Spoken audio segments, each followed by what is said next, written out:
In the arid expanses of the desert, a lone camel shuffles across the sun-baked earth, its gait heavy with a burden unseen. But beneath the wispy veil of its fur lies an unsettling secret, a horrific honeycomb wound that pulsates beneath the unforgiving glare of the sun. This grotesque tableau evokes not just sympathy, but an uneasy curiosity about what has befallen this magnificent creature. As the camera zooms closer, the view transitions from the shuffling feet to revealing the ghastly sight.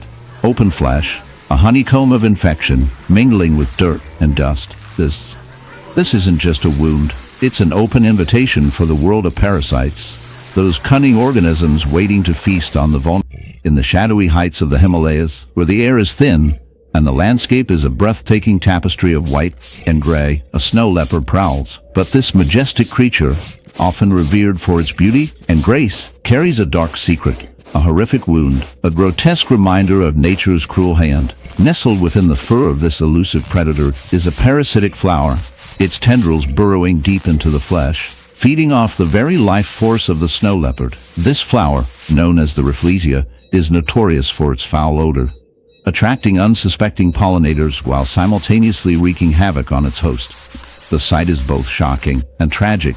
The once proud snow leopard now bears the scars of a relentless parasite, a living testament to the brutal realities of survival in the wild. As we delve deeper into the life of this snow leopard, we uncover another layer of horror, an infestation of barnacles. Yes, barnacles, those seemingly in the heart of the vast plains, where the sun paints the horizon in hues of orange and red. A lone bison wanders, its majestic frame a testament to nature's raw power.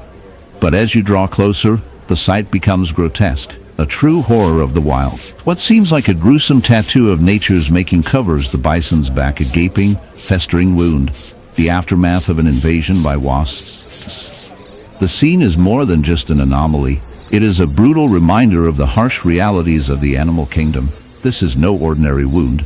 It is a monstrous wasp nest, pulsating with life, a hive born out of the bison's very flesh. In a cruel twist of fate, these wasps, notorious for their painful stings and unyielding nature, have chosen the bison not merely as a victim, but as an unwitting host.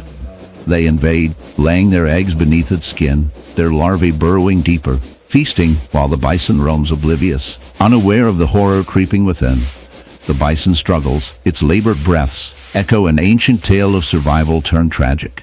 This unwanted alliance between the wasps and the bison illustrates a profound relationship between predator and prey, one that does not shy away from the grotesque, but thrives on it.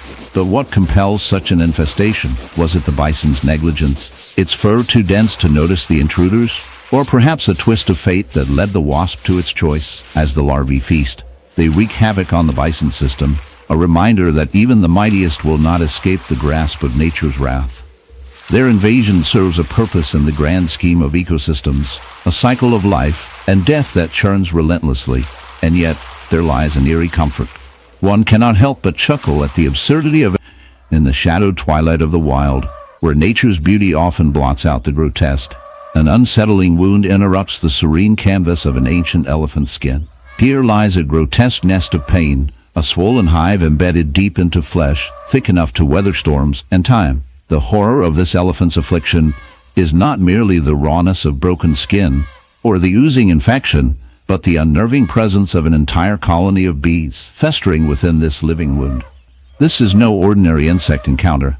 It is an invasive siege orchestrated by creatures driven neither by malice nor benevolence, but a brutal, blind instinct for survival. The elephant's hide, normally a fortress of resilience, now serves as a scaffold for a buzzing army. The bees, males and females, workers tirelessly tending to their strange, macabre hive, carry out life's rituals within this organic cavity.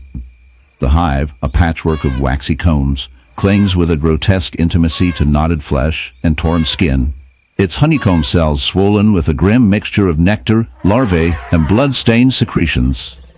The once proud bee stands slowed, weighed down not only by its considerable mass, but by the sinister burden of its unholy infestation. As the days pass, the elephant's wound festers, inflamed by the relentless presence of tiny stingers plunging again and again into sensitive tissue. In the hidden underworld of this hive, bee larvae feast on the flesh and fluids of their unintended host, cementing an unholy bond between insect and mammal. The sight smells of decay mixed with honey's sweet sharpness, an odor that repels onlookers yet beckons other opportunistic organisms. Flies and bacteria congregate, drawn to the carnage, accelerating the cycle of infection. The elephant's distress signals ripple through the wild, subtle trumpets of discomfort, shifts in gait, the darkening of eyes clouded with pain. This infestation is a stark, grim reminder of the tenuous balance between creatures. Bees, generally lauded as pollinators of life, here reveal a dark facet of their existence: adaptability to a parasitic niche, exploiting the vulnerabilities of a creature far outside their usual world of flowers and hives. The physiology of the elephant, with its folds and crevices, becomes a trap for the small invaders, a perfect home for a hive that brings suffering rather than sweetness. The wound's edges heal too slowly. Its depth is a breeding ground for more bees, a hive that expands like a living cancer under the soft, mighty skin. Human interference in the vast African savanna under the relentless sun. Imagine encountering a buffalo, a mighty beast turned grotesque by nature's cruel whims. Its thick hide, once a fortress, now marred by a horrific honeycomb wound that looks like a landscape of sores, in cavities, raw and decaying. The flesh is pocked with pits and holes, each a tiny chamber housing a sinister host, parasites infesting the beast like an entire city of flesh-eating invaders. This isn't just a wound, it's a freeway for sickness, a festering nightmare carved into living skin. The honeycomb pattern, a gruesome result of multiple rot pockets merging, reveals layers of infected tissue riddled with bacterial colonies thriving in the depths. Flies swarm the open sores, depositing eggs that hatch into larvae voraciously feeding on decaying tissue. Invisible to the naked eye, mites burrow relentlessly beneath the skin, their tunnels creating unbearable irritation and spreading secondary infections.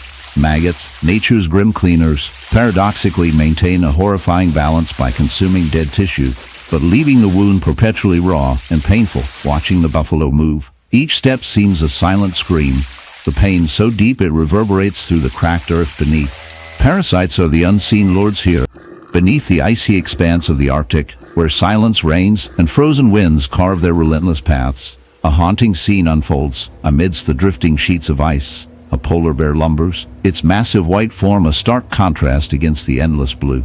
But closer inspection reveals a grotesque mosaic etched into its flesh. A honeycomb wound, raw and festering, a labyrinth of punctures and decayed flesh. The wound appears as if a nightmarish hive has carved its home into the bear's flesh, each cavity a testament to slow decay and relentless assault by unseen tormentors. This is no ordinary injury.